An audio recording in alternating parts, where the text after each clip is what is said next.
Yo, I'm Jessie Fuentes, and you're watching the Flava Podcast. 1, 2, 3, 4. What's up? It's your boy Los LOS from the Flava Podcast. You are listening and watching the Flava Podcast. We're back. We didn't change. But Chicago pizza or New York pizza? Oh, I'm with Chicago pizza all day. Well, that's Tom.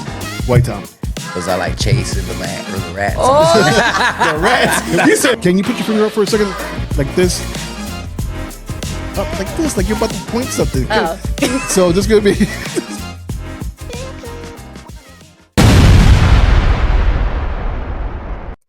What's up? Is your boy Los LOS from the Flava Podcast. How are you doing today? Look, we're in Chicago and it is freezing out here. It is cold out here.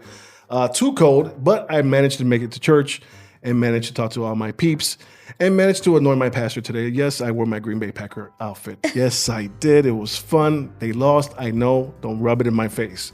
But right now on the table, we got somebody from a blast from the past on the table, but she comes around every now and then. This is out for today. As you guys know, she'll be out for a little bit. We have SULI. What's up, SULI? I'm back for a little while. I don't know how long, but I'm here. I've been wanting SULI to come back. I've been bothering her. And actually, she was supposed to come back twice before. Yeah. And things happen. If you guys know SULI, she's a multiple entrepreneur. Yeah. I can't even say the word right now. So yeah, she's been doing a lot of work. What you been up to? Oh my God, what have I not been doing? So the shop's been doing great. We introduced our new services. So now we're taking care more of post-surgical care. Shout out to China Doll and Janet. They've been the new members to the Northside location. So they've been kind of holding that down while I chase my career. I feel like I had a little bit of midlife crisis when I dropped off my daughter in college. And then the reality of I'm going to be an empty nester soon. My youngest is going to start high school. Yeah. So in 4 more years, she's out there, and it's left me with what am I going to do now that I have all this free time? Like, my life was my business and my kids. Now my kids are gone. I need to figure something out.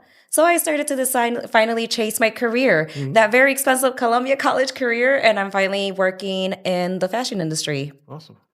Here in Chicago or somewhere else? Here, more in the Midwest. So we take care of the Midwest. So what we do, we're representative for a couple of designer lines. We help wholesale them to big buyers, small buyers, so from small boutiques to big companies. And we travel throughout the Midwest just doing trade shows, one-on-one presentations. Okay, awesome. So I'm not that mad at you. You're pursuing your dreams. She left the Flava Podcast for her dreams. So it's okay. You know? Yeah, now the career is a little expensive. I might also get a little something out of it. Well, you might be called back depending on where Liz is at, because first time I'm going to say this, I had a meeting with ABC. Wow! Congratulations. Yeah, so we're working on something. Hopefully it pans out. These things are up and down sometimes. But yeah, 3 weeks ago I had to sit down. Congratulations. Yeah. Wow, it's 2 years? 2.5 years, yeah, something like That's that. amazing. Yeah. To go that far in 2 years, it takes businesses 5 years, you guys pay attention, 5 years to even get a profit. So if you're over there trying to make money off of your business your first year, sorry, it's not going to happen. Yeah, the first year was rough. It's more money coming out than in. Well, all these cameras, all these microphones and gadgets in the back. Yeah, everything gets expensive. Yeah, your life savings is right here. And then the rent as well. Oh, which I think we might talk about that. We'll talk about it. I don't know. I might be moving. We never know. Lord. We'll see what the Lord has for me. But so yeah, that's what's been going on with Flava. Yeah. Good things are coming. Awesome. Yeah. So you're following your dreams. You're still doing the fajas. Yeah, so it's kind of tying in together. So now I'm actually working with my manufacturer so I can be the representative for the Midwest and kind of open it to a whole demographic. The clients that we tend to work with are a little more Caucasian. So it will be bringing something from us into their demographic. What they have right now is just pretty much Spanx. So I'm going to try to come in and compete and see what I can do. You show them the fajas. The fajas, the real fajas. The Latina fajas. I hope they're not scared. They're extreme. Are you still doing the microblading? Yes, I'm still doing the microblading, but I'm kind of wanting to pass that on. So one of our new girls is starting to do lip blushing tattoo once she feels comfortable with that. I'm going to push her to take on the microblading because I've been telling you guys I'm trying to retire from that. It's just, You've been saying it for a while. I know, they don't let me. They keep calling me, are you still doing the Because you're good at what you do. Yeah. If you guys didn't know, she did mine. I got microblading on my eyes. My eyebrows were falling out at one point in my life. I don't know if I was stressing. I don't know what it was. But I had to come to SULI. I'm like, yo. And they've been growing back. And that's what you told me. They might grow back with me doing this. And they actually grew back, which was awesome. He's one of the lucky ones. So don't use that as a marketing tactic because it's not 100% guarantee. We'll keep you in business. We're going to keep you in business. But you got to try it out first. Guys, if you're losing your eyebrows, don't be ashamed. Just come in and get them done, man. And you never know. They might grow back. You're actually not the only man that's gotten them done. I've had a couple of people that are musicians, radio personalities. It's like eyebrows frame the face. So it's not like a woman thing. It's just kind of like a person thing. You have a face, you want to look nice. The eyebrows should kind of. There's a stigma on there with guys. You know what guys do. You don't pencil women. Yeah, no, you just pencil man brows. You know, you don't have to do the woman shape. To be honest, I used to pencil them in a little bit. I was like, let me use that, babe. Kabuki on the brows. Oh yeah, but now it's like they're mine. They're all mine. I'm loving it. Pull them. And sometimes they grow too long. Where I'm like, no, I gotta trim them down. Extra lucky. Yeah. I'm like, this is ridiculous how they're growing, but I'm loving it. So, are you ready? I'm ready. You ready? It's time for a hot topic. She was not ready. She was not ready. Are you ready? I'm ready. You forgot how to do this. Yeah, All right, it's been a while. It's been a minute. Are you ready for hot topics? All right. So now we sound like a commercial. Hot topic. Pocket. Yeah. Hot pockets. Okay. So what is your topic? Hot topic. 2026. Wow. What has not happened in the last how many days? 4 days?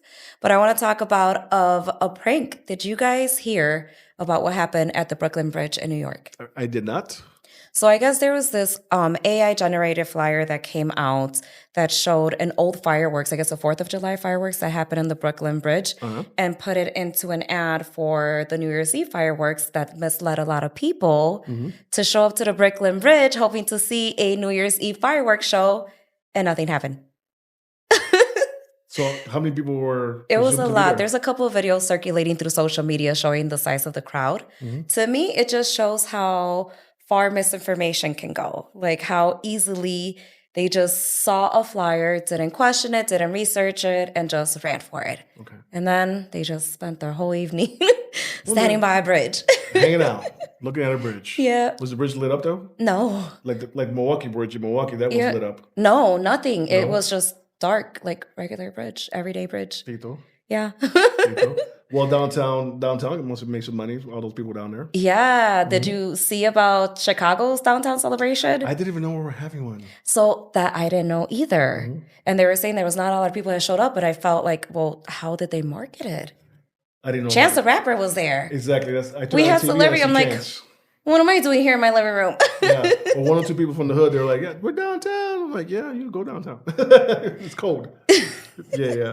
It was cold for New Year's. It's been cold the last 3 days. Today's gotten better. It's supposed to be 50 degrees by Thursday. Ooh, good. So my hot topic is Paseo Boricua. Paseo Boricua, if you guys don't know, here in Chicago, is like a community. It's the Puerto Rican community.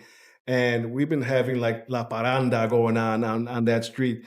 A lot of the businesses are opening up and they're doing Christmassy stuff. They're Latino based. Yes. And people from all over the place are coming down and enjoying their time. And I believe La Paranda ends today. I believe, it ends today. So if you got a chance, I think they're open to, if I'm wrong, I'm wrong. Sorry if you guys are over there. I think to 10 o'clock. He's going to do the Brooklyn Bridge thing to y'all. I might do the Brooklyn Bridge thing to you. He's going to send you guys off. It was an amazing time. People came really from everywhere came down to be in La Paranda. I think that's beautiful. Yeah. So you had DJs there, you have artists there, you had Bomba there, you had all kinds of things going on. You had the Three Kings there celebrating Three Kings. A lot of stuff will be going on. You guys next year, don't miss it. It gets bigger and bigger every year. We lit the flag this year again, which was awesome. I was actually there. I was broadcasting from there. So we had such a good time. Come on down. Yeah, I watched you from the comfort of my living room. Come on down to Paseo Boricua, guys. Put your dollars in small business. It's a great place to be in, a great place to eat as well. Shout out to my boys at Smash Jibarito. I'll probably be there tomorrow, or not tomorrow, they're closed. I'll probably be there Wednesday. So, Paseo Paseo Boricua. You guys And know what's up. definitely support your small businesses, you guys. This is what keeps like our culture alive, brings diversity. You know, you don't want to all of a sudden the business gone like, oh, that I wanted to go there. Well, why didn't you? Go support, spend your money. You're gonna end up going somewhere to eat. Yeah. Might as well make it in the neighborhood. Yeah, and there's another. I introduced you to Jesus. He Yes. has a shop on Paseo Boricua. I always mess up the name. You guys know I jack up names all the time. We're gonna have a script for Ya something. Sorry, Jesus. I know, sorry, because is all I remember too. But what Gregor, I do do you remember remember the name? was He the might know cute the name. stuff. Gregor, you? Y'all ready? Yeah. Ready. Yeah, Y'all ready. ready. Okay, y'all ready. Yeah. So Jesus is an amazing, amazing person. I love him. I met him. I was going in there for 10 minutes to talk to him. Ended up an hour and a half of talking to him. Yeah. We had such a great time. He came back. I had drinks in my hand. I was like, why'd you leave? Yeah, the first time he actually go across the street. As soon as he left, they're like, here, hang out. I'm like, oh, okay. And you had fun too, right? Yeah, it was a great time. Got to look at a lot of fashion. We did get to meet one of his customers. Oh my God, I forgot her name. She was that wasn't no, that was when I was there. He made the actual crown. For this Yeah. woman. For she was getting some kind of thing. And she a made crown for pageant her, or a something. yeah. And it was a good time, man. Watching him, we're talking, and he's making this crown for her, and she's stylish. She's putting on dresses. They even try to get me to put on dresses. I'm like, oh my God, you guys are tempting me. And a little bit longer, he probably would have had. I would have been over there Yeah, like, yeah. okay, I'm convinced. Yeah. This is pretty. Yeah, look out for his episode. It's going to be coming out. Actually, this is going to air some other time, but it's coming out this week. So yeah, ladies, as a woman, we're always looking for those gems, those little outfits. We don't want to dress like everybody else. Small boutiques. Small boutiques is where it's at, especially ones that customize. So yeah. Ready? Y'all ready? Yeah. Okay. Y'all ready? And Jesus, he's international. He's just not Chicago. The guy's international, and he's a doctor. Most people don't know Didn't he's a doctor. he make the dress for one of the? He was just in Thailand, I believe. Yes, he was in Thailand for the or some pageant. kind of pageant, a big pageant. Miss Universe, I think it was. Yes, it was Miss Universe. Oh my God, I should know this. My daughter was in pageants. Yeah. I hope her pageant coordinator's not looking. And so listen, people. This guy's in the hood. He's in our hood. Come see him. You need to go see him. All right. So when you think about dresses or whatnot, let's say you're going to a prom. Let's say you're going to a wedding or whatever it is. He's got the dress for you. Or if you have a kid that's like interested into fashion and stuff, bring him in. I'll have them ask questions like, "Hey, let me meet the community fashionista, and then learn and grow from there." You never know. Maybe a school might be the next thing in his future. You never know. There's a lot going on Paseo Boricua. Be there. But listen, right now we're going to take a commercial break, and we'll be here with our guest. It's going to be good. It's your boy Los. And SULI. Yo, what's up? It's your boy Los from the Flava Podcast. Did you know that a research study, Rashi, has been shown to have anti-cancer properties, anti-tumor effects? It helps detox the body and regulates the immune system. Whether your immune system needs to be controlled or boosted, Gano can help you there. And natural coffee that changes people's lives. Get your daily dose of 150 antioxidants in 1 cup while enjoying the flavor of this beautiful coffee. Natural coffee never tasted this good. Oh, we are back, and that was Gano XL Mushroom Reishi Coffee. You gotta have it. You guys already see the hair. The hair is growing. The skin is looking good, and the gut health is getting a lot better. Gano Reishi Coffee. Description is below. On the table right now, a friend of the podcast is back. She was in episode 2 when we first started off, and she is back, and I'm excited. So you should be excited. Older person, Jessie Fuentes. What's up? What's up, Los? Thank you for having me. Oh, I'm glad that you're here, and the smile is back in the room. Thank you for being here. Yeah, I'm glad to be here. I'm glad to be back after so much growth on the podcast. I'm super excited to continue to support Flava. So it's going to be a good episode. It's going to be good. Yeah, it's awesome. So what have you been doing lately? Well, what haven't I been doing is probably the better question. Look, it's been busy. I think there's no secret. There's a lot going on at the local level. There's definitely a lot going on at the national level. And it's my responsibility to make sure that I am representing all of my constituents. And sometimes that means supporting small businesses, right? Sometimes that means showing up to a protest. Sometimes that means I'm in town halls educating constituents on the latest budget crisis, and we could talk about how that panned out in a little bit. But it's, I've been at work. I think that's the best way to describe what the last few months has been like. I've been doing my job. Okay, awesome. So, how was your Christmas? Let's get into that. How was your Christmas and your New Year's? Oh, it was good. I think it was a moment where I was able to take a break and just spend time with family, be in a moment of rest and healing. Get to spend time with my wife. I live with her, but I don't see her often. Yeah. And so it is. was good to spend time with family, to be able to rest, bring in the holidays with a lot of grace, and a lot of ambition to take on this year. That's good that you said you got to spend time with your family, because I even feel even that itself could get busy. Like hanging out with family and picking up food and dropping off people, and that's what I was doing. I was like, pick up Titi, pick up cousin, pick up this person, take it to mom's house, bring this food, bring it. We're Carlos. This supposed to be a break. This supposed to be a break. I'm not got a break yet, but I'm going to Puerto Rico next week. So, Well, if the airwaves are open, we'll talk about that. Don't kill me. No, sorry, Carlos. It actually was just about yesterday. Wait, last is it next night. week? Is next week the 11th? Yes. Yeah.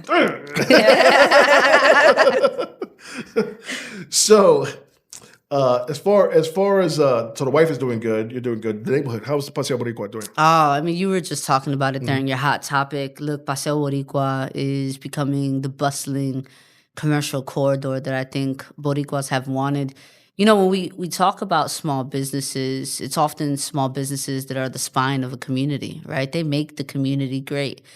Because they are the greatest return in your investment. They hire locally, right? They partner locally. You go to small businesses, they're always referring locally. Yes. And so they're the reasons why communities can grow and develop. And my priority has been how to make sure that we keep Paseo Boricua authentically a Puerto Rican community, and that its growth doesn't have to mean the displacement of businesses that have been there for decades, right? Like your Papacaches, your Bruquenas, your Lily Record shops, businesses that have made Division Street the corridor that it is. So how do you invite new businesses in respectfully, right? Like, how do you invite in a Smash Chivarito or a Plena Mercancía or a Chucherias or a Casa Yari or a Ya Ready, and make sure that those businesses are respectful of the businesses that have been there for so long. I love And that. so you walk down Division Street now and it feels just like this sort of like collective space, because it's not just about an individual opening their door,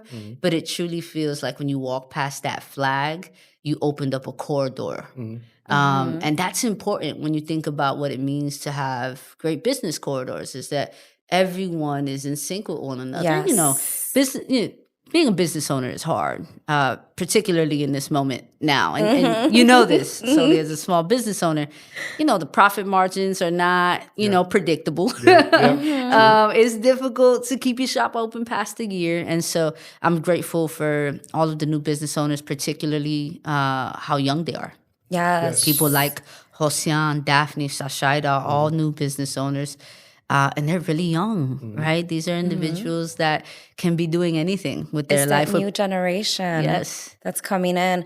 I love what you just said. How do we invite new businesses in here and then not pay attention to help the ones that have established the neighborhood and the community? So you always want to give homage to where it's due, and that just sends kind of like the vibe of what's going to happen in the neighborhood. So when you have these new businesses, and they already know what they need to follow into. It's not like, oh, well, we want the new hot and shiny stuff. Forget about the old stuff there. No, that's history. That's right. That's classic. That's foundation.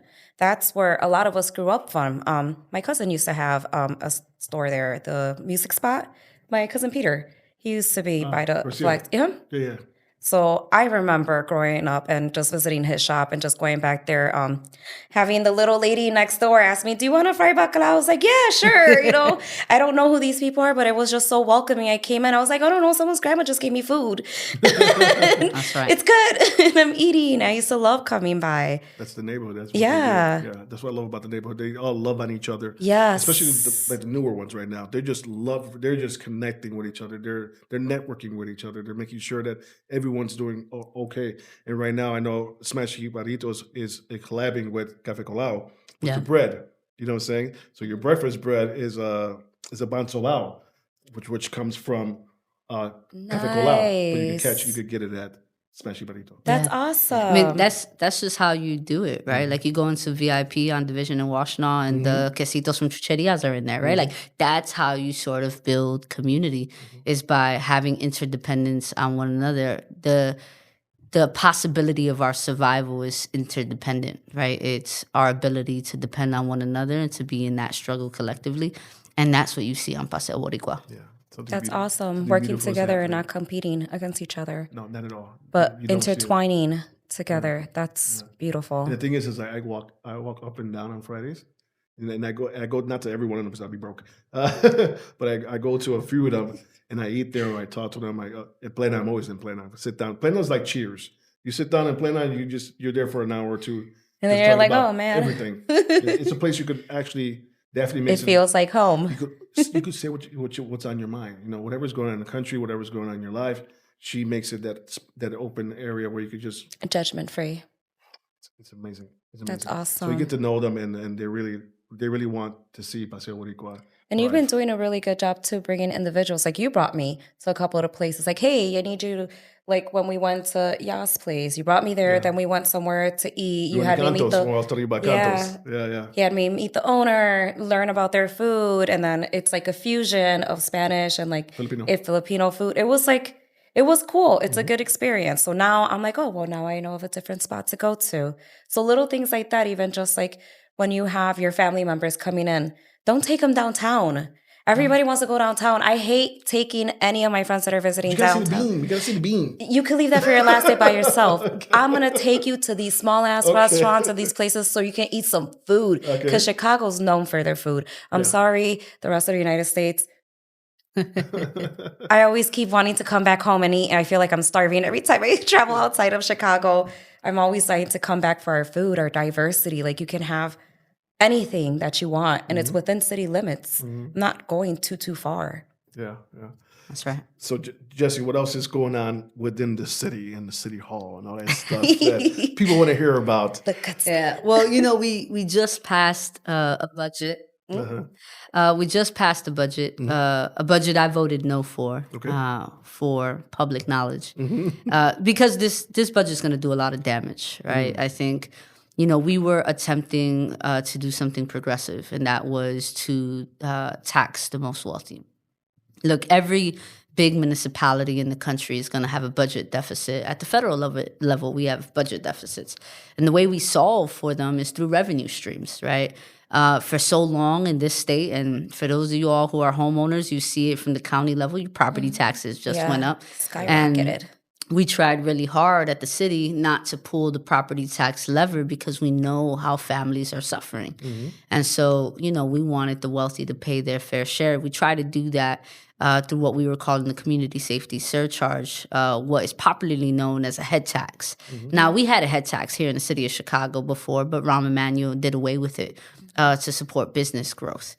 And we wanted to reinstate that head tax at a modest level. And for your largest companies, the last iteration was companies that had 500 or more employees. Let's talk about who has 500 or more. Not us.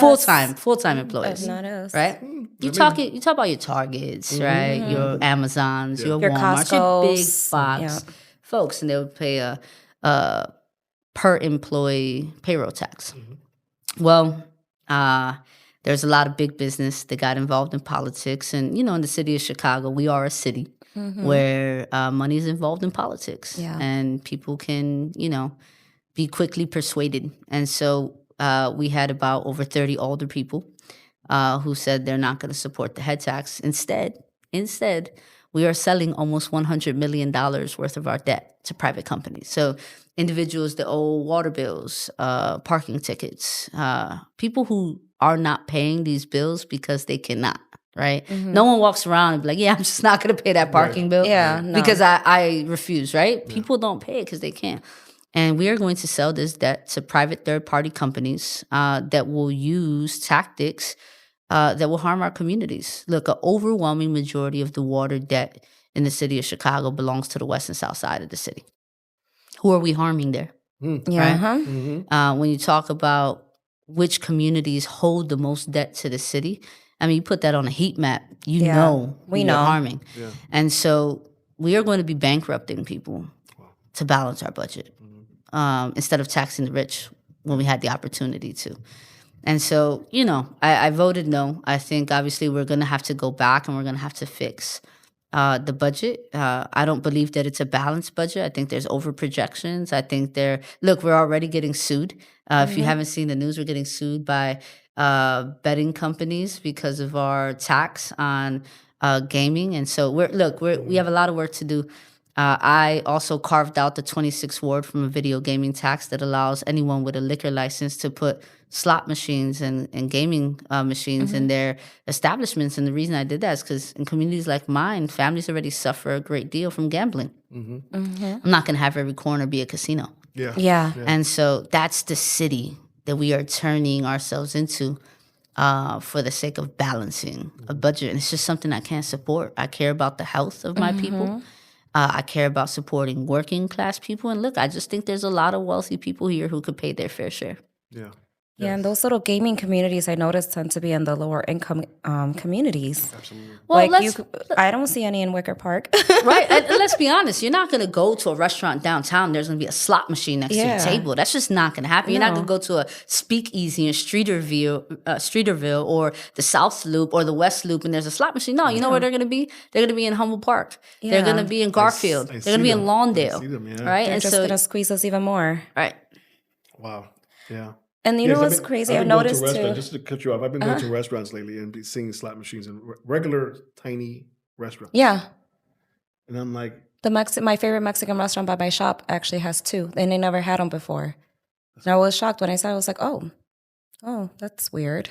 Now imagine that you go to every restaurant or bar or tavern with a liquor license and that's all you see is slot machines. And then our people sitting The creation on of them more addiction. hours on end. when they're supposed to be paying their mortgage, they're trying to pay their mortgage. Yeah, Right. there goes grandma sliding away those, her Because- SSI. Because the addiction of always being so close never allows you to stop. Yes. Right? It tears our families apart. That reminds me when they used to pick up people from our neighborhoods and take them And shuttles, yeah. shuttles and to take them to the casinos. Yeah, Yeah. and they know these people are on a budget, but they'll pick you up because they'll give you some free food. Right, you get some free food. You spend a good They $200-$300 spend to the get marketing. They know where they're spending. They're targeting. That's right. Yeah, That's but right.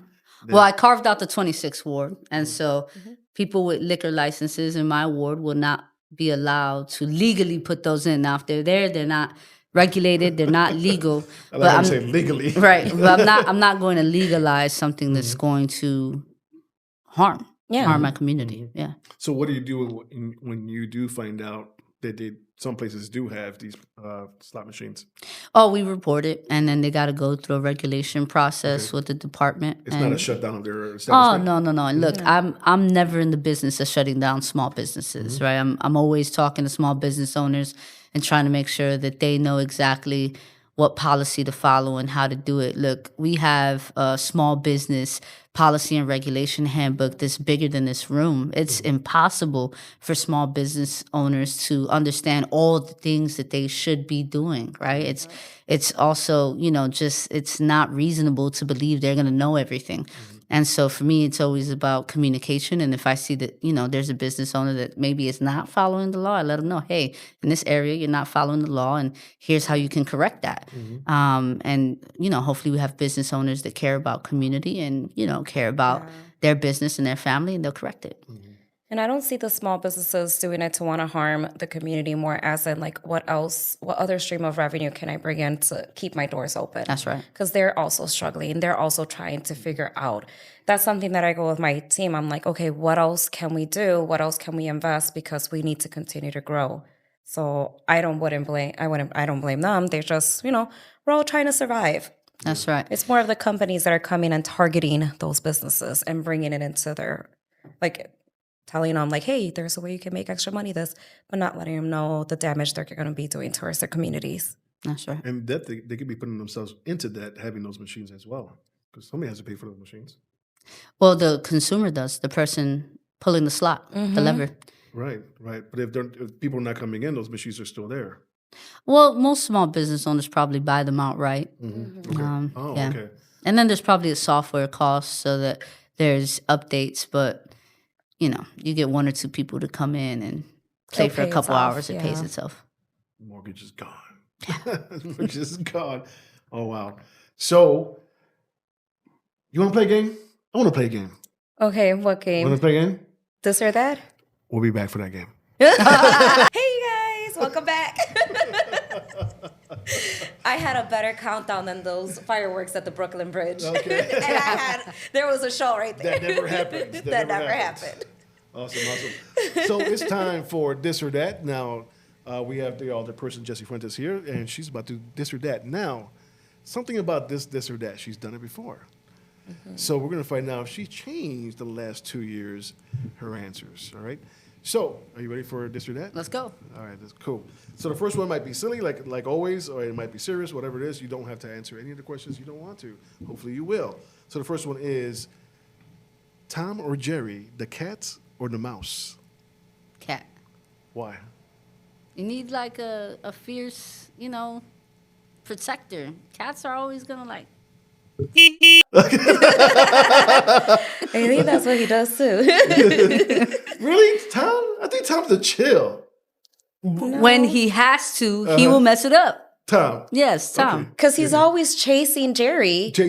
Jerry's always messing around. No, Jerry be minding his business, That's a and Tom lie. just be hating. I don't believe in that. Start watching Tom and Jerry. I don't believe in that. Jerry's the troublemaker. Tom has all the characteristics you need, right? Cool, calm, collected, when you need to be. And then when you need to handle business, you handle business. Word. So can you remember one episode at top of your head? One episode that comes to mind? No. No. Let's see if I jog your memory. He had an uncle. Jerry had an uncle. He brought a guitar, had a big mustache and a cowboy hat. And he used to play the guitar, and he said, "Corbett and Wall and Reen and Ryan, Campbell."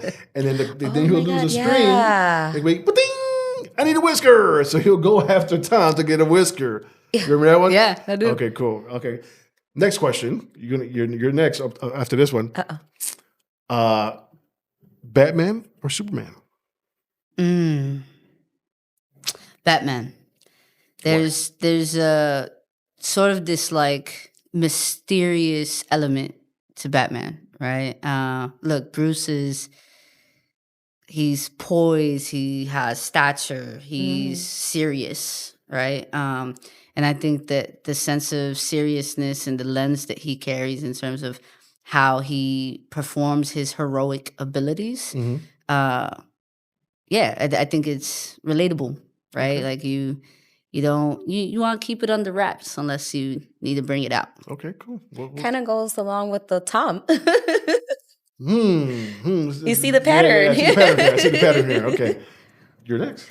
Usually we ask about pizza, right? No, we're not going to do that one yet. No. That's the last one. Oh my God. It's been a while for SULI. I know. It has been a while. I can't think of anything. Let me help you out. Liz does this one. She does mountains or oceans. You know, that one's difficult for me. I think it always depends on where I'm at in life. When I'm super busy and like I need a getaway, I need an ocean. I need salt water. I'm very spiritual. There's something about being able to cleanse myself in salt water that's important to me and have that sort of like physical, spiritual reset. And then there's something compelling about being able to explore your limitations with climbing a mountain. And, you know, also having that sort of spiritual breakthrough. Right now, in the moment that I'm in right now, I'll climb a mountain all day. I love that. Nice. What mountain? Ooh.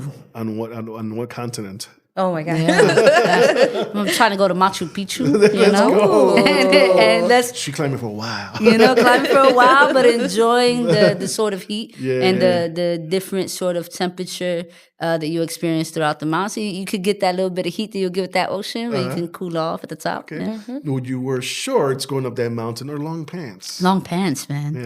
Okay, good answer. Yeah, protect your skin. I just see some people, you know. Deal with the sweat. I just see people from the Caucasian mountain going up the mountains with shorts, and I'm like, you're messing up your legs, dude. Yeah, I got type O blood. I'll be bit up. Me too. Yes. Don't you hate that? Everywhere we go, they follow us. Yes, It could be absolutely. somebody just having a burger in their hand, but our type O, they'll come after us. That's right. I can't Okay, so I'm gonna stand next to you in the summer. Yeah, absolutely. You do not, if you don't want to get bit, stand next to somebody that type of blood. Yeah. Yeah, you become absolutely nothing for them. Okay, good Can't to stand know. it. I can't stand that. But I went to the Yunque a few years back, and I loved it because, sad to say, Hurricane Maria came through there and killed all the mosquitoes. So I was walking around the Yunque, fine. Just They're fine. alive and well now. Darn it. Darn it. You've been there. I guess they've been biting you. Okay. I love Puerto Rico. That's the only thing I hate about it. Yeah, It's the mosquitoes. Yeah. You got one? No. I haven't paid attention. I haven't been thinking. Okay, next one. The next one. Think about Next something. one, think of something. Okay, Wonder Woman or Supergirl? Wonder Woman. Okay, why? Yeah. The armor, the weapons, all of the moves, the ability to like take someone down. Okay, which one? There's two. There's more than two, but there's two big ones out there. The original, which is Linda Carter, and the one we have now, which I forget. Oh no, Linda Carter all day long. That's what I'm yeah, talking No, about. yeah. That's what I I'm thought you were talking asking which weapon. I'm like, oh, Well, she really doesn't have a lot of weapons. She has her bracelets. that's it. Yeah. And she sometimes she her- has her- an that invisible whip. shield, which I don't know. It comes in once in a while. They use that, but her lasso, Yeah. her lasso of truth. Yeah. Yeah. And now they got rid of she used to have an invisible plane, but now they got rid of the plane because now she can fly. Yeah. The modes of transportation change depending which film you're watching. Yeah. Awesome. Okay, I thought of something. Okay, go ahead. Coffee or tea? Coffee. Look, I've been drinking coffee since I was 9. There's a lot of things that I don't do. I drink very socially.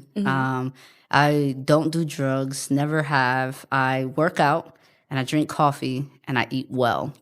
And if you ask me, what's the thing that I needed to hold on to, I would give up everything else but The coffee. coffee. All day long. I do a French press or a colador in the morning. Gotta be super dark, super gritty. Yeah. Like, And it's healthier that way too. Yes. I always question the coffee machines. I can't really get in there to clean. So I always wonder, is there like mold, Oh, you never mildew know. or something? So that's what got me into the whole coffee press. That's what gets in your mind. Into the French presser. you could clean every part of it. Yeah, you Okay. can clean every part of it. Okay. And then it's it's just the glass and the metal from the presser. That's just, Yeah, I'm with my Keurig. I'm like, yeah. Awesome. Yeah, see, Yeah. you're bougie. Yeah. I mean, I can look, as long as I have a cup of coffee in my hand, I'm cool. Right? Like, I could be sitting in the longest meeting of my life. I got a cup of coffee, I'm sipping, I'm great. Word. Right? I could be in the community hanging out, cup of coffee, I'm good. Like, people could be having an old fashioned. If I got a cup of coffee, I am good. I was gonna put you on the spot, like from where, but we all know not to do that. No, absolutely not. That's a question I won't answer. Because everybody's watching, like, what's she's gonna say? Yeah, who she gonna support? They're all great. Oh, even the ones that are gonna open up, you're great too. Yeah. Oh, it's me. It's my Yeah, turn. it's your turn. Okay. And I believe I remember this when I asked you, it was salsa or merengue.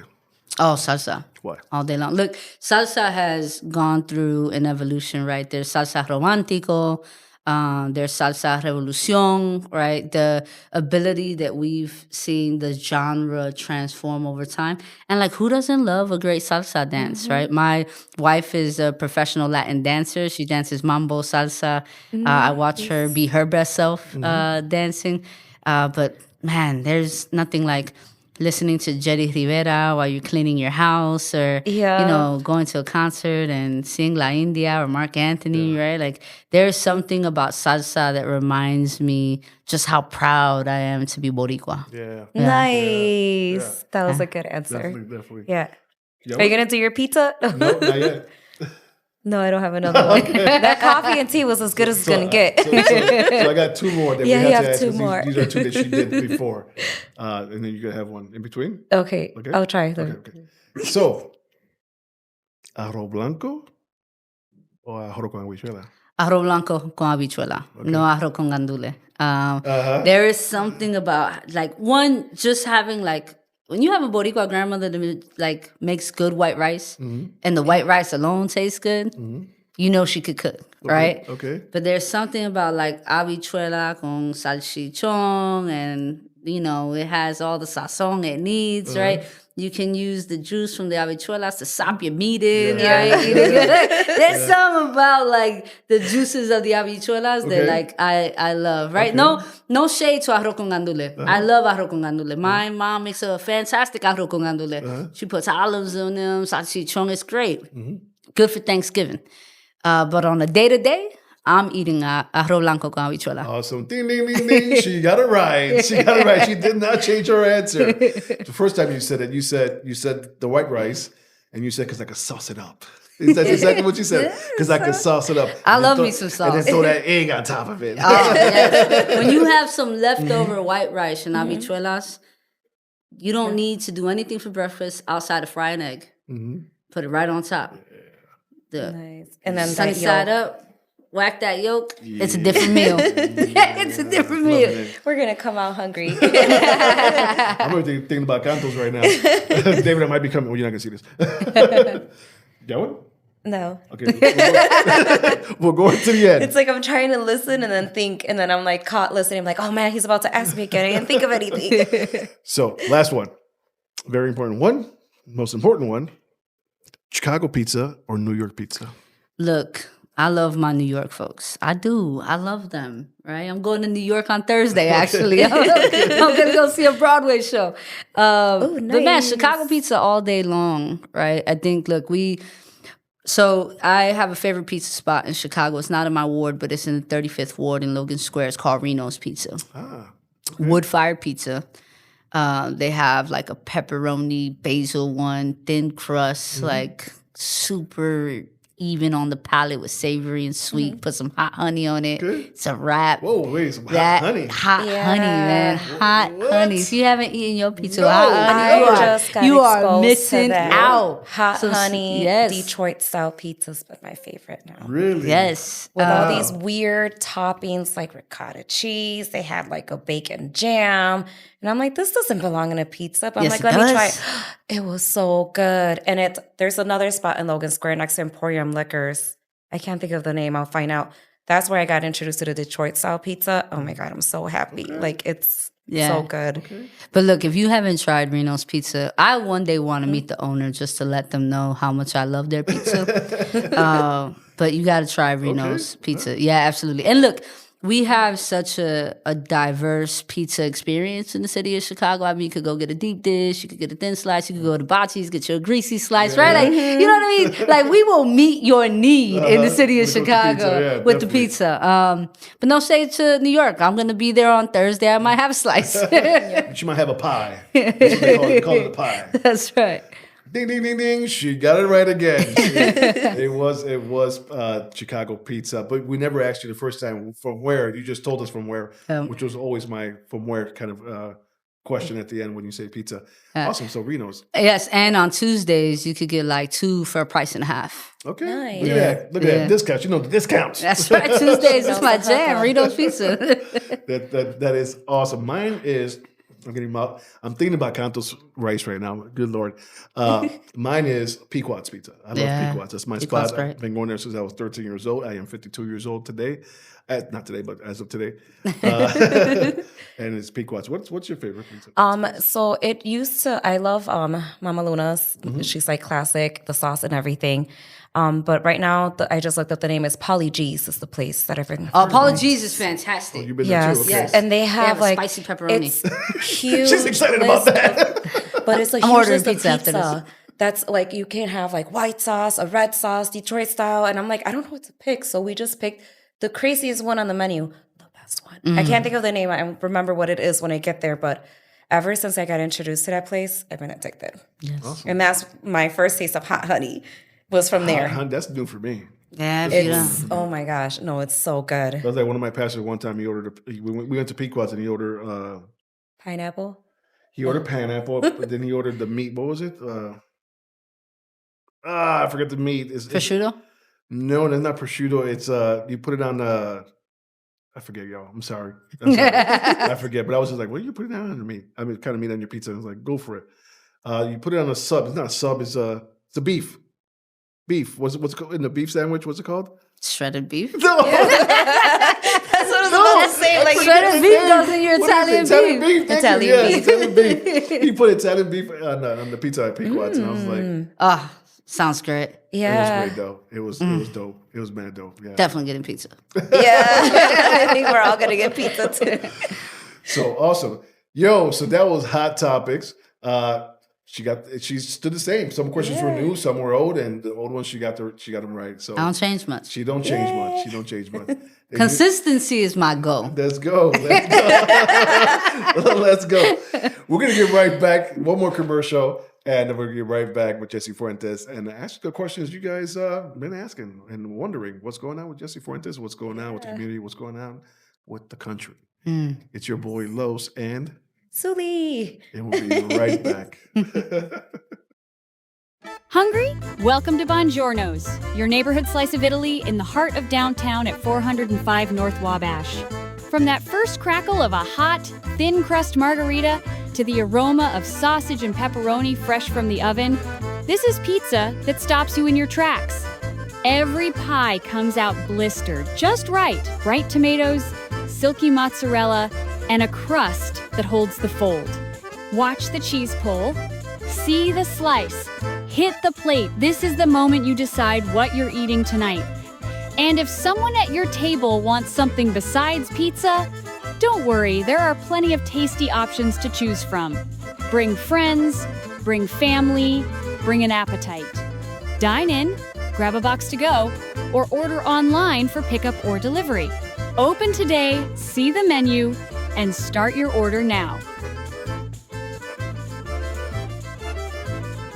Yo, we are back. Yo, we're going to be answering some questions maybe you guys been asking on what's going on with the city, what's going on with the government, what are her thoughts. So she's here to talk about it. So Jessie, what is going on? Let's just start with the government because right now that's it's hot right now. What's going on with this government and these invasions that are happening? Yeah. Well, if you're referring to the bombings we've seen Yes. in Venezuela and the capturing of Maduro, look, there's a couple ways that I want to talk about this, and I do want to be sensitive to people's lived experiences, right? Look, there are many Venezolanos in Venezuela who did not feel like they were safe or that they were prioritized under the Maduro administration, right? And you see that with people who are celebrating the capturing and the kidnapping of Maduro. And when you are fighting a government that you believe is, working extremely hard against your own interests, right? Something like what the United States just did can feel like you are being saved, right? But as a Boricua who belongs to an island that has been a colony for over 150 years, trust me when I tell you the United States is not coming in to save you. What we are watching the Trump administration do is colonial rule and imperialism at its best. The sort of narrative that was spun prior to this attack was the narco trafficking of drugs from Venezuela. And let's not deny that there's some element of drug trafficking happening, not just in Venezuela, but all over the globe, right? But that is not the sole purpose in which Trump conducted this attack. It's an excuse. It's an excuse. Or, it's a narrative shift, as politicians like to call it. What we've seen and sort of the truth that he unveils at his press conference after in Mar-a-Lago is about oil. Venezuela is the biggest, largest oil distributor in the world. Yep. Right? And when you have an administration, and I'm talking about ours, with decreasing polling numbers, with administration that's crippling and falling apart because his favorability is going down, we often watch global leaders like Trump do things like this, and that is to try to gain control again. And he's doing that with Venezuela, trying to get control of the oil industry so that he can begin to reshift and recreate sort of the business dynamics here in the United States. Look, Puerto Rico is a colonial property of this country. And for far too long, we have watched our resources be taken by this country.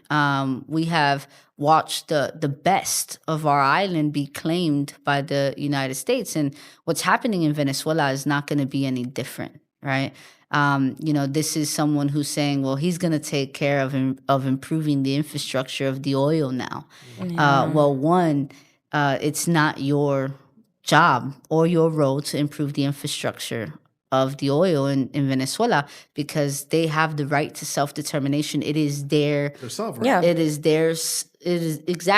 their duty to improve the infrastructure. They are a sovereign nation with their own government system. This is a man who's talking about he's going to fix the elections of Venezuela. You are trying to corrupt our elections so you can get a third term. I mean, Definitely. you want to talk about a man who's trying to chase a Nobel Peace Prize when the ceasefire between Israel and Palestine has completely fallen apart, and he has done absolutely nothing. Yep. He's providing no real intervention between the war in Russia and Ukraine. And now you just bombed and captured the president of Venezuela from the oldest colony in the Caribbean. And his wife.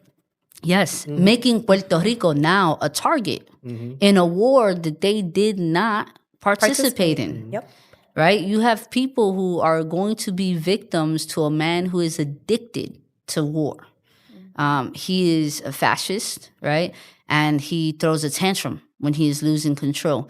And we are watching people become victims to a political tantrum. Look, there are many ways, if you want to intervene in global affairs, to be able to politically and respectfully intervene in the concerns of narco trafficking. This is not a way to do it, right? But more importantly, we have a president who does not follow constitutional law.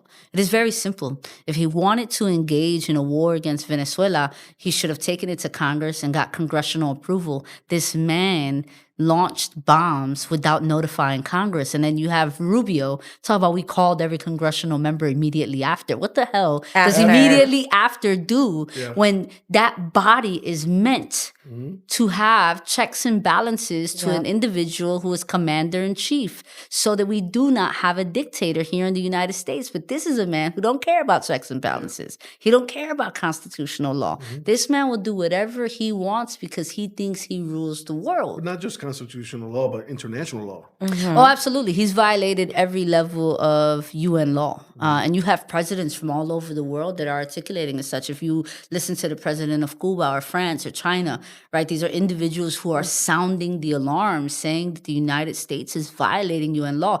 When you cannot abide by the very policies that the United Nations put in place to ensure that there's global peace, you can completely deteriorate the relationships that nations have with one another, so that things like our air traffic are safe and our bodies of water are safe. Look, there are thousands of people right now that are stuck in the Caribbean and are stuck in Puerto Rico because this man violated UN law, interrupted airwaves so he can launch bombs. And there are people who are in different islands in the Caribbean who are stuck. They can't leave. They can't come or go, right? Like, it's bad for business. It's bad for humanity.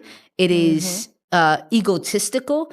This man is an individual who does not care how much damage, harm, or lives he takes. It is absolutely dangerous, not just for the United States, but for the entire globe. That was like the best answer. That's like, I started talking to like my mom because I figured, let me ask Central Americans, we're Guatemalans, let me speak to Venezuelans in here, because I was torn that I'm like, wait, when I saw that, I got angry. I was upset. Everything that you mentioned was the first thing that came to my mentality. But I didn't really question, like, well, what do Venezuelans think? What are they going? Because we do know they came here through refugee. So what have they been fleeing? So talking to my mom, she did say they're, Chavez was the first one. When he came into office, he started kind of destroying the community. Venezuela was a really rich country, did not need anything from anybody. And we have a lot of professionals here, Venezuelan professionals, that dumped their lands, dumped their careers because nothing had any value. There was nothing there. Now, when this happened, they're happy because now they have a chance to recuperate what they had left behind years ago. So in that sense, I'm like, he's playing it smart. He knows what to use. He's tugging at their strings to give them the freedom. They got rid of somebody that they didn't want to have to because he was not stepping down from office. I think my mom said like 13 years he's been there. And he's been outvoted from other presidents, but he just won't leave. Oh, wow. So he is becoming a dictator. But we have another dictator trying to take out the other dictator. Yeah. So it's like, I see the both sides, and it makes it rough because I don't want them to suffer. But I also, America has a history of repeating itself again. With different targets. Different targets. It makes me even think of like the weapons of mass destruction and that whole thing with Iraq and how all of that just like disappeared. Yeah. We never found it. We were nothing. They got the oil that they needed, and then it just went away. Yeah. And look, I think the thing that we also need to talk about is the relationship the United States has always had with Latin America, right? And sort of this perception that Latin America is the backyard to someone's home, and you can sort of treat this nation the way you see fit. The Treaty of Hidalgo with Mexico was done out of a great fight by Mexicans who refused to allow the United States to rob them of their resources in that war, right? There are so many other nations that have worked extremely hard to prevent U.S. intervention. Yeah. The conditions of Venezuela, and I understand the criticisms of Maduro, and I also want to preface this with, I'm not Venezolano. I have not lived in Venezuela. I cannot speak to the lived experiences of Venezolanos in the country. But we have always meddled in Venezuelan politics. We have always meddled in Venezuelan business. We have the most sanctions on Venezuela. So when you want to talk about a crippling economy, when you want to talk about the conditions that cause some of the largest migration that we have ever seen from that country to the United States, we also must have a conversation on how we must bear responsibility for that, right? When you have sanctions on government and on some of the biggest businesses, that is going to cripple the economy. It is going to eliminate sort of that working class, and you're going to have people who are going to leave the nation, to your point, drop their careers, sort of drop their lives because they need to be able to have a livelihood that can feed their children. But we have to bear responsibility that we also cause some of it. Yes, there's the more hyper-local sort of political dichotomies that, you have to take into account with Maduro. But we have been meddling in Venezuela's issues for a very long time. So it brings the question, why now? When we've been there, done that, seen it happen, why now? Well, you have an individual who, and we're seeing it in all aspects, right? He's giving tax breaks to the largest corporations in the nation. He is fighting climate change and the Green New Deal at every single turn, right? And we have oil distributors and oil owners who do not want to be a part of a dying economy and a dying sector. And we have a president in every single form and fashion who has catered to a very small percent of business owners. Look, this is a business transaction. It is. And it is going to cost people's lives, and it is going to destroy a nation. I am saying it now.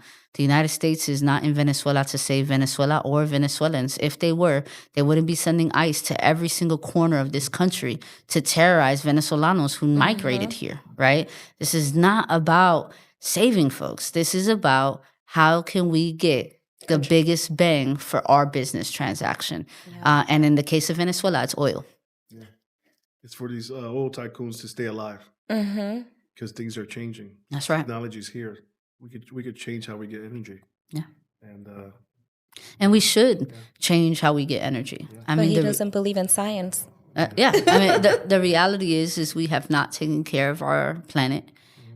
We have some of the highest rates of pollution that are not just causing, the greatest risk of cancer and asthma and other diseases. Yeah. But we are quite literally destroying our planet. Look, it's about to be 50 degrees in the city of Chicago in the month of January. Like, don't get me wrong, I'm about to enjoy the weather, but we should be scared. Yeah. We should be scared. We have the highest rates of floods that we've ever had. It's raining more and more in the city of Chicago. we should be scared. Yeah. The fires in California, we should be scared. Yep. Like, I don't know how else to put this. Yep. Like, we should be thinking about how we change the way that we get, produce, and transfer energy. But this is a man that doesn't care about what's happening to our planet. He cares about profit. He cares about keeping his business friends, and he cares about keeping them alive at the risk of killing people. Yeah. All my life, I can remember the subject of global warming. It was, I can't think of like not ever talking about it. And now my kids are growing up in that. But my daughter, like the other day before I dropped her off, she's like, Mom, they just announced that all the coral reefs, it's already said that they're going to die. My thing is like, oh, wow, I have a sea moss company. So there goes my business because I depend on that natural resource.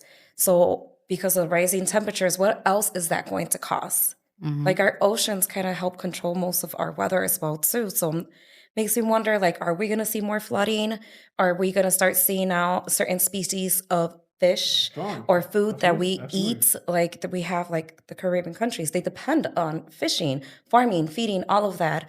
I remember even seeing like Japanese fishermen talking about the pollutions in the oceans because of a lot of chemical dumps and how they just don't even want to become a fisherman. They're like, I won't feed it to my family. I don't feel right fishing it and feeding it to the rest of the world. No. So it's kind of... It is scary, like Jessie said. It's a lot scary, and people are not. I don't think everyone's paying attention to it. And everyone's just doing life, and sometimes just stuck in their phones and not reading. Because people don't think it's going to affect us, and they don't realize it is going to affect us. It's going to start depleting our food. It's going to start depleting our resources. Are depleting. Yeah. Like we are literally killing this earth. Yeah. And this is where are we going to go? Yeah. And look, and I'll just say this, right? Because folks would be like, oh, that's a very sort of left thing to say, or that's a very progressive thing to say. Look, this is not about partisan politics. This is about reason. This is about science. This is about people's lives, right? And it's not a scare tactic either. People will say that as well. Oh, you're trying to scare people. No, it's happening. No, I mean we're living it. Yeah, right? we're living it. We are living it. And if I just need you to open your eyes and turn on the TV occasionally, right? Yeah. We are living it, and it is knocking at our doorstep, right? We are a city that has seen some of the highest levels of migration, particularly by Venezolanos in this last period, right? But Chicago is going to be a place that sees migrants for the foreseeable future. People from the South will migrate to the Midwest because of climate conditions. People from the West Coast will migrate to the Midwest because of climate conditions, right? People are going to get away from the oceans. They're going to get away from dry spaces because of the risk of floods and fires. And that is the condition we have created for this planet because we have not taken care of it. Global warming is becoming worse every single day. And so we have to have real conversations. This is not about, what space in the ideological spectrum you fall on. Yes, I'm a left progressive. I'm unapologetic about that. I ran on there. I won on there. I'm going to govern that way. But this is about what we're seeing in real life. And are we going to dare to create policy so that we can sort of reverse the things that we have done, or at least mitigate the consequences of our actions? Or are we just going to keep harming people and harming our planet, right? And in the case of, Donald Trump, the man who currently holds the Oval Office, he doesn't care about this planet. He thinks it's all conspiracy, right? He says as much every time he's on Fox News. But it's like, how is it conspiracy? Like, perfect example, look at our winter. How much snow did we really get? We really didn't get that much snow. It's been more of it's been feeling more of a fall winter. Than actually winter. I haven't made an igloo in a long, long, long time. I used to remember making igloos. I haven't made an igloo in a long time. But it's also like rapid weather shifts, right? We should be concerned when you can have a 10-degree day and the next day it's 40. Yeah. That's not normal. It's not, right? Like weather conditions should shift gradually, and we are seeing rapid weather shifts. And we see it here. Chicago's such a perfect example of like, something's wrong. And if it's wrong in Chicago, it's wrong everywhere else. Yeah. We joke about it, but in reality, should we be having 4 seasons in 1 week? Right. And like we joke, we're like, it's a Chicago thing. But in reality, it's like, no, like, let's dig deeper. What are we doing that's causing this? Yeah. And one thing my daughter said, she was like, we have reached the point of no return. Our generation was we were supposed to prevent it from happening. We didn't prevent it from happening. So now their generation, what they're going to have to do is they're going to have to try to either salvage what's left or figure out what else to replace it with. Mic drop on that one. Wow. Yeah, that's a clip right there. So Jessie, what do we do? What are solutions what do we have on the table that we could work with? What are tools that we have right now? Yeah. How can we fix this with the government, with the weather, all this kind of stuff? What can we do? Yeah.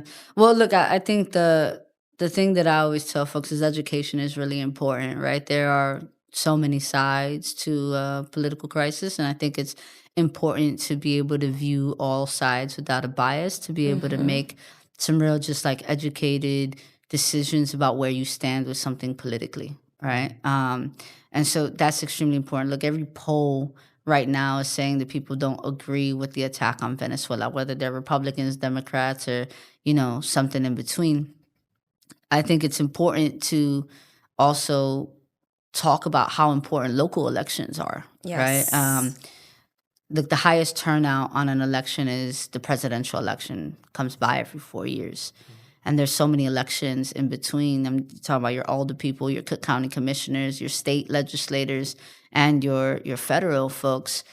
We have state legislators right now who work on state policy that can determine how we handle climate crisis right here in the state of Illinois, right? Yeah. Like, I had someone tell me solar energy is a scam. And I'm like, well, what part of it? I'm confused by the statement.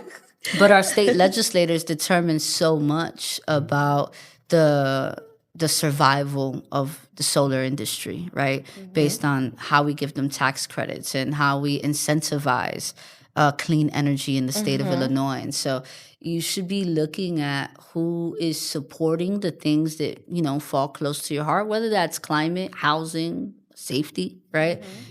Because there are people who are working really hard on some things, and then there's people who are fighting against it. And so I think we need to become knowledgeable about, who is where and what their agenda is.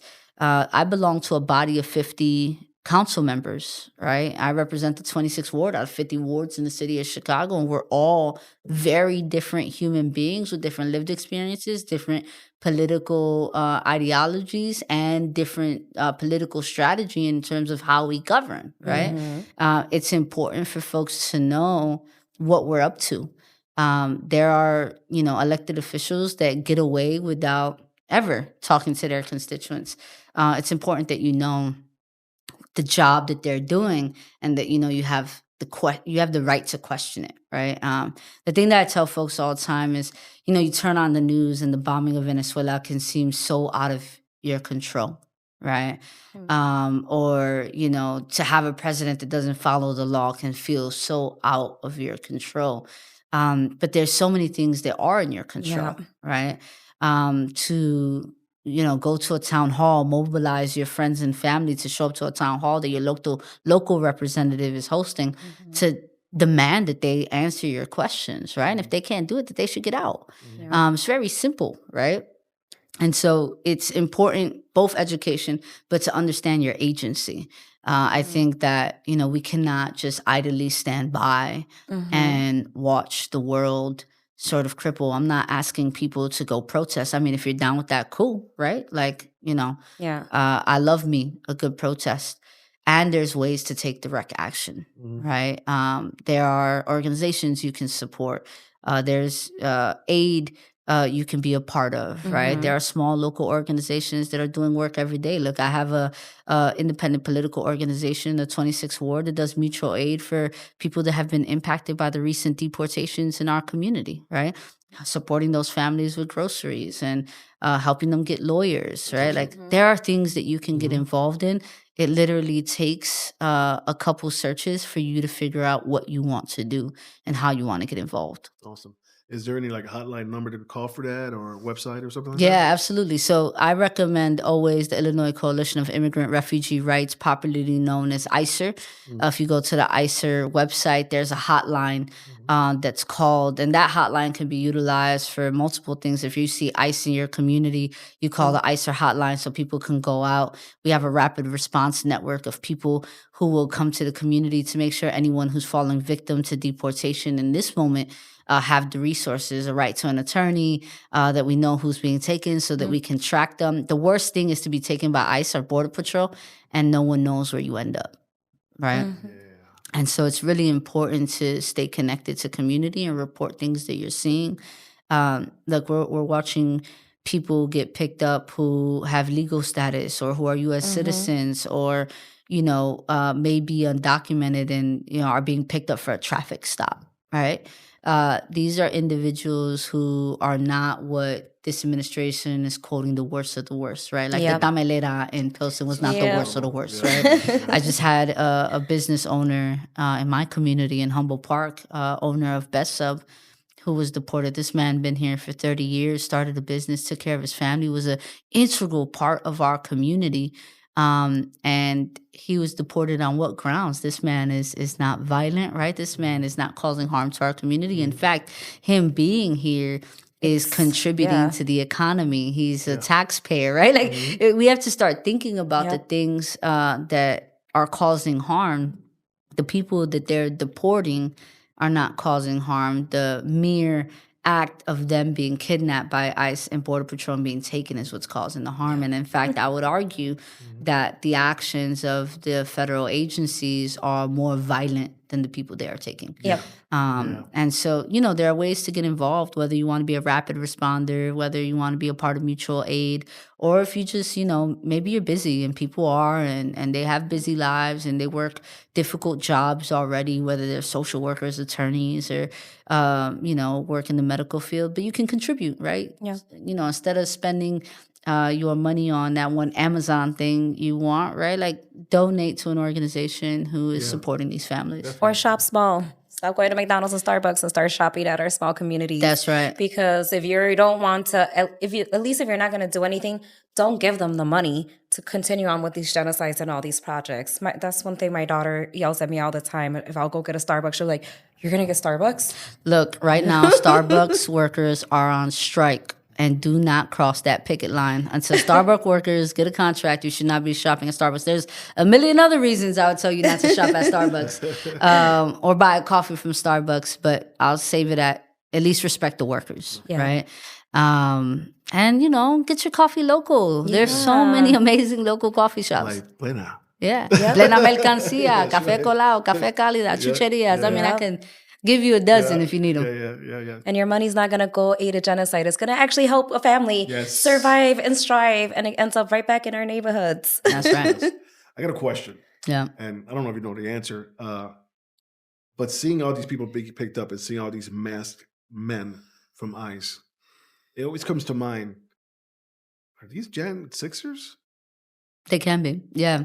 Look, the real problem with the way we've been seeing Homeland Security and Border Patrol recruit, particularly Homeland Security, Border Patrol has a lot more restrictions, and these are the individuals that you're seeing in sort of military tactical gear, right?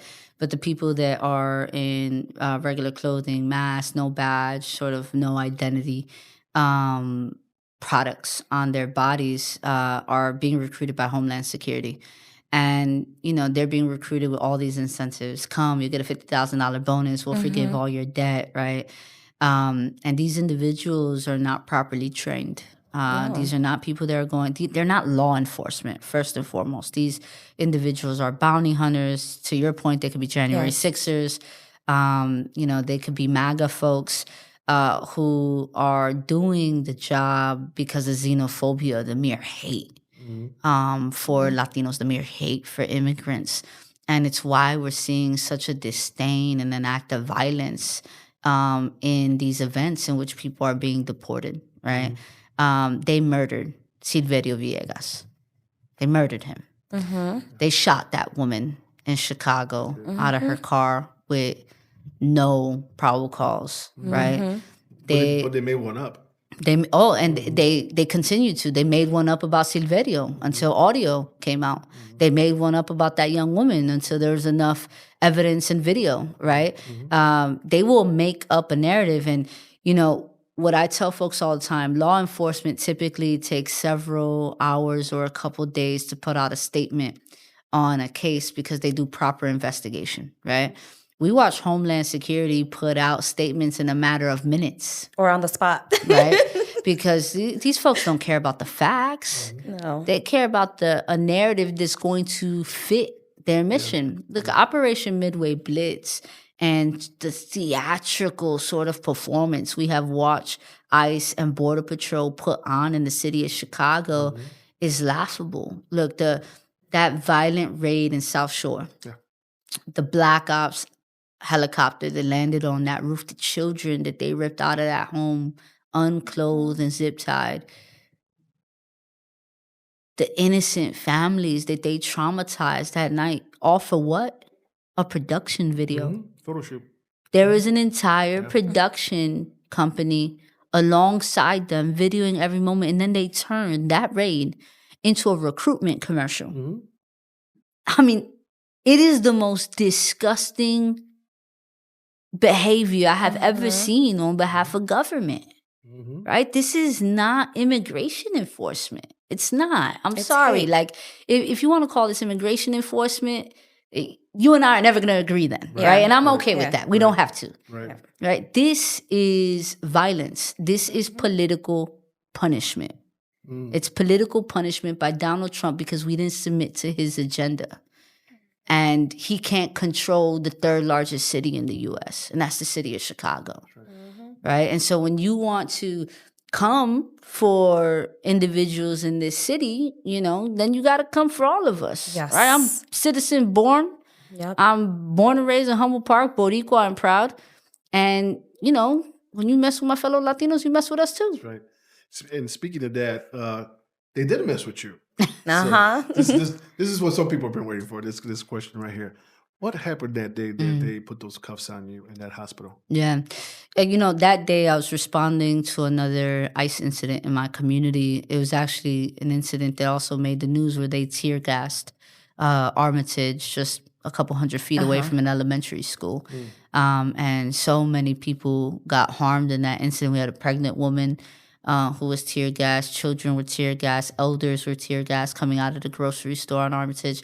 And while I was responding to that event, now this is the day we were watching ICE conduct several raids across the city of Chicago. They had hit the Walmart that morning. They took a bunch of people from a construction site. They tear gassed the Armitage corridor. They were doing some stuff on the southwest side. It was a heavy day, right? It was like war. Yeah, and we felt like people were running in a bunch of different directions. And so I'm on Armitage, and we're getting water and towels for people's eyes because people have been impacted by the tear gas.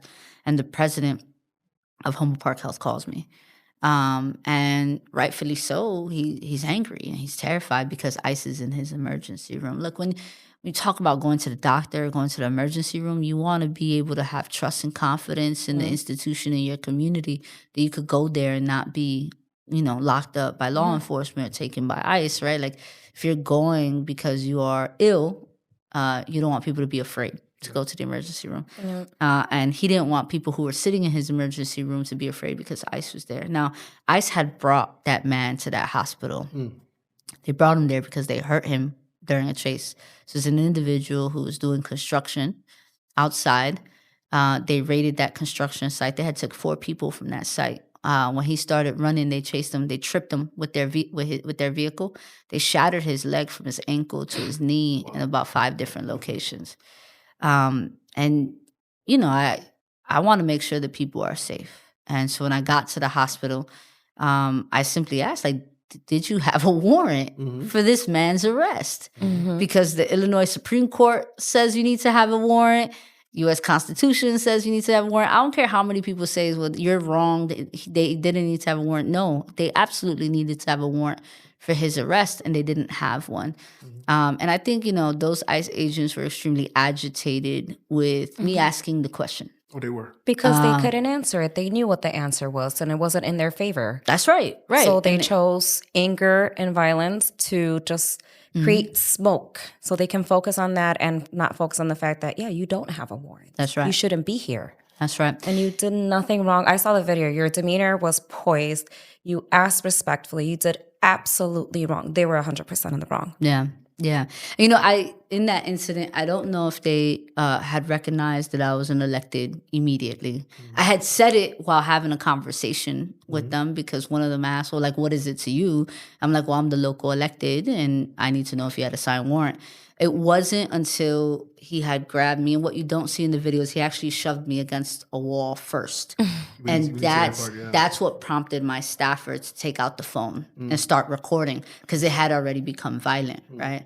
And then when he snatches me to handcuff we me, did see. yeah, He that part manhandled you on that one. that part you did see. I was actually at the museum when that happened. Oh, were you? I was Oh, you were actually- close. Yeah, I was close. Yeah. But the music, it was chaos. And for everything was quiet, and all of a sudden, Jesse.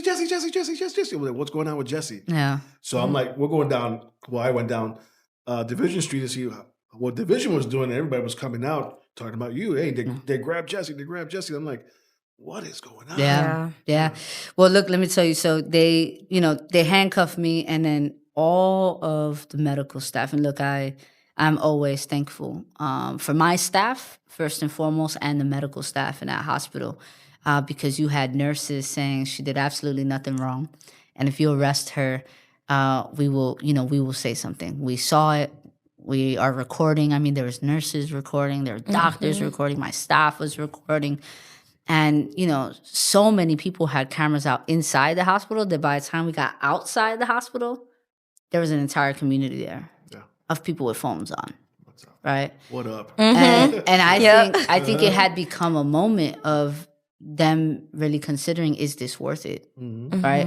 So I come out, Border Patrol comes with the vehicles, both ICE and Border Patrol on site. And, Border Patrol's looking around. They're like, what'd she do wrong? Right? And the ICE agent and the Border Patrol start sort of having a debate. Are they going to lock me up? Right? And the Border Patrol agent just looks at me and he's like, I'm going to handcuff you. If you go back into this hospital, I'm going to lock you up. And I'm like, that hospital is in my ward. And I go walk in and out as much as I please, right? So ultimately, they let me go. I think what angered people, to your point, SULI, was the sort of act of violence, right? The disdain for my question, the disrespect to a local elected, and the question, if they can do it to a local elected, then they could do it to anyone else. Exactly. Right? And I think that's what sort of created the anger, the fear around the incident. Yes. Not that I was handcuffed or, not even that I had gone into a hospital where ICE was at, but that someone who's an elected official can be treated like that by federal agents, then, what is truly happening to the residents in our neighborhood when there's no cameras, when Nobody's there are not watching. people advocating, right? We had people there saying, no, she's our alderman, you can't do that. But what about the person that's quietly taken in front of their home or on the way to school or outside of their job or on the way to work, right? That's what's happening every single day. And I think there was a realization that this is a real attack on our community. And it is a tech community. They're taking away our people that are helping sustain our community. They're not coming against the criminals or anything. Look at the times of days and locations that they're going to. It's obvious. I don't care what you tell me. I'm paying attention to what you're doing. That's right. What you say and what you do is not the same thing. That's the thing. That's the thing that people, especially some of our Latin communities, are watching these news channels, and these news channels are changing the narrative. Yeah. My mom is one. But they did this. I go, Mommy, don't believe that. My mom believes everything she sees at Telemundo or whatever. Everything. Well, let me tell you, Telemundo and Univision should be ashamed of themselves. These networks are playing the recruitment videos. They're allowing segments for ICE to continue to market their narrative. Latino networks. I mean, these networks don't become some of the richest networks in our country without Latino viewers. Yeah. And these are the very people that these agencies are terrorizing. And you're cool with playing their commercial? I mean, like, Univision should be, like, protested. I'm extremely, like, irritated, angered, bothered by networks like Telemundo and Univision who continue to perpetuate some of these falsehoods around Venezolanos all being drug lords, right? Like, that's the most insane rhetoric I've ever heard in my life. Look, when these buses were sent here by Governor Abbott from Texas, And these families had to sleep in police stations for days, right? And we went to make sure, I mean, it was dead set in the middle of winter, by the way. Them floors were cold. Yep. Like, these weren't no drug lords. These were children. These were women. These were fathers who were escaping whatever they were escaping from Venezuela. And they didn't ask to come to Chicago. They were put on a bus here by Governor Abbott, again, for political punishment. Yeah. Right? And these are the very people that you are saying are the most violent? It's crazy because that's always his excuse when he talks about any Latino countries, like, oh, they're drug lords, they're cartel, they're this, they're that. And it's like, but that's the only thing he says to whatever Latino. That's the only thing he can say to create that fear. It's not right because, no, Venezuelans are not drug cartels or anything like that. Now, is there transportation through our countries? Yeah, that's something that's happening in Central America, and that's something we could fix. But if you really want to stop the war on crimes, go to the source. There's only 3 countries that create the substance: Colombia, Peru, and Bolivia. If you really want to stop it, you stop the source. You're not stopping the source. You're just messing around. So you really don't care. You're just using a narrative. Again, an excuse. Another excuse to step in as a hero, but in reality, that's not what the agenda is. Yeah. And, I think we have to work hard at combating the characterization that Latinos are criminals, right? That Latinos are drug lords, that... Or we're lazy. That, or that Latina women are sex workers, right? Like, we have to combat the characterization, and we must also ourselves not fall into the trap, right? There's a lot of Boricuas who have made comments around Venezuelans, and I'm like, it's just not accurate, right? And I think that we also have to educate ourselves. Yeah. Yes. But we, more importantly, have to express solidarity with our Latino siblings, right? Yep. There are many of us who have the privilege of citizenship. Yeah.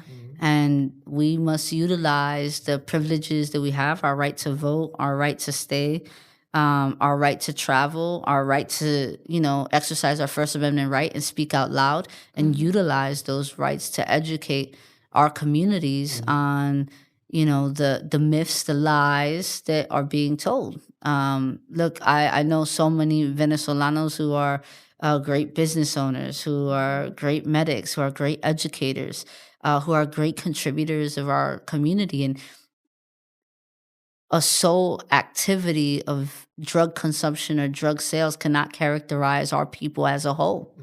Look, there's drug production, there's drug trafficking all over the world, all over the world, right? And we are not utilizing that sole activity to characterize people as a whole, but we're allowing it to be done to Latinos. Yep. And we need to understand the moment that we're in. Look, Latinos are the fastest growing ethnic group in this country. Yes. We are the fastest growing ethnic group in this country. What is happening here is not a coincidence. No. Yeah, I believe that too. Right? They do not want Latinos to grow, to be big business owners, and to increase their representation in all sectors. Yep. We have the fastest growing representation, particularly among Latina women in elected office. We have the fastest growing representation in small businesses in this country. I mean, by 3 times in comparison to our counterparts. What they are trying to do is to dismantle our communities so that they can stop our growth. It's like the same thing that they did to the Black communities. It's the same narrative. Oh, absolutely. How many times have we not witnessed them destroy their growth and their potentials? We're just next in line, unfortunately. Yeah. And they benefit in trying to pit Black and Latinos against each other, right? And so, look, we've watched this be done before. The disinvestment in Black communities, the blight, the redlining, the building highways through, beautiful, excellent, successful Black communities. Like, we watched this happen before. One of my greatest mentors says, history doesn't just repeat itself. It insists on being solved, right? We've been here before. We've watched this happen. Yeah. And so we have to deal with the systems that are creating these activities in the first place. Wow. Yeah. The information of Jessie, Yes. you're so informative. You You're so smart. Yeah, You are. I think that's the best one. You're so smart. She's so smart. You know what I'm saying? And I know your history. If you guys want to know her history, watch episode 2 of the Flava Podcast. She'll tell you a little bit more about her history. This episode wasn't about that. This episode was about what's going on in the city of Chicago and around the world. But see what Jessie's doing. You know what I'm saying? And hear her story on what we can do to change things. And I think she dropped the gems, and I think she gave a lot of areas or angles or lanes that we could go to help out our communities in this time of need right now where people are suffering. Yes. Let's be a helping hand. It's not just talk about it. Let's be about it. There was she dropped a website earlier. What's that website again? ICER. So if you want ICER.org, it's a statewide organization that is boots on the ground for everything around supporting immigrant families in the state and making sure that we are defending individuals that are being kidnapped by ICE and that we're surrounding the family with support. Look, if a child wakes up and their father is no longer there, that has a rippling effect. Yes. And we have a responsibility to support people in this moment. And so in any way that you can support an organization like ICER, trust that it will benefit the entire state. Awesome. Well, Jessie, I want to thank you for coming down to the Flava Podcast once again. You're always welcome at this table. You're always welcome to, if you have anything to put out to the public and you want to use this platform, like I said earlier, you are more than welcome. I will put anything out there with no problems. No. But I want to tell you, Jessie Fuentes, you have flavor. Some flavor adobo. Yep, for the habichuelas. For the habichuelas, that's right. That's low in sodium. I love it. This is great. That's a new thing we're doing. Jessie Fuentes, thank you for coming down once again. And hopefully you'll be back because, like I said, you are welcome at this table whenever you want. You can even host with SULI if you want. I don't have to be here. You can take over. You can talk about the hip hop you know, the poetry you know. Watch episode 2. You'll know all about that, her life, and the things that she does, the awesome things that she has done in her life. Watch episode 2. And I think more importantly, thank you. Thank you for standing up and thank you for what you're doing. Not only just being full of knowledge, but like Carlos said, don't just talk about it, be about it. And you are like the best example. So from all of us Latinos, thank you so much. And thank you for continuing. And may God continue to bless you on your journey and open more doors so you can keep doing more damage and keep disturbing that peace that these people have. Yeah, no, I appreciate it. I tell a lot of folks, that morning, the only thing I did was wake up and do my job. I didn't do anything special. I got elected to work, to govern, to represent my people, and I'll just do that every single day. Well, then we got the best person for the job then. Sure, we should have. Oh, one more question. Is there maybe Jessie Fuentes running for Congress in the future, or senator? Because you got Chicago already. Yes. Look, right now I'm solely focused on doing the job I was elected to do. I'm committed to running again. We'll be announcing in short order in a few weeks my intent to run again. We're going to start our municipal cycle. My election is next year. And look, there's just a lot of work still to be done. I ran because people in my community are displaced every single day due to gentrification. I ran because I believe that public safety can be achieved without the mass incarceration of Black and brown people. I ran because I believe that people deserve representation and they deserve to have a voice and they deserve to have someone that's accessible. If someone wants to talk to their alderman, they should be able to talk to their alderman, right? Yeah. And so, I still got a lot of work to do. I set a lot of goals for our community, for the ward. We've made a lot of great progress, but I'm still not done. And so for the foreseeable future, I'm good where I'm at. Yeah. I love that. I want to be on that campaign. Anyway. So, Jessie, thank you for coming down. Yo, this is your boy Los and SULI.